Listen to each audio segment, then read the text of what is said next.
What's up, everyone? Welcome to Program Your Remote. Today we're going to be doing a battery change on a Ford Smart Key.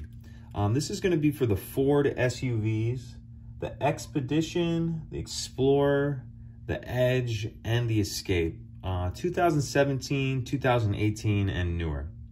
If yours is this style, it'll be the same procedure to get the battery out. You may have different button configurations on the front, but like I said, it'll be the same to get the battery out.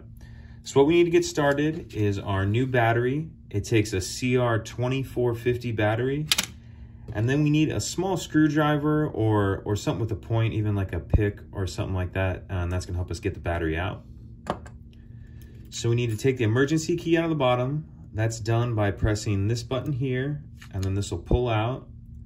And then we're gonna take our key, and if you can see this little slot right here, we're gonna kind of put it in there, pry, and then push up.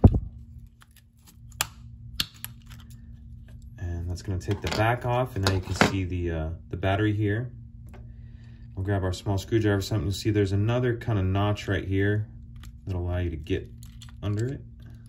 Pull that out. Get our new battery. Push it in. You want to make sure you have the plus side up. Snap the back on. Slide our key back in, and that's it. Pretty simple. If you have any questions, let me know. If you could take a second to like and subscribe, it helps us out, and I'd appreciate it. Thank you.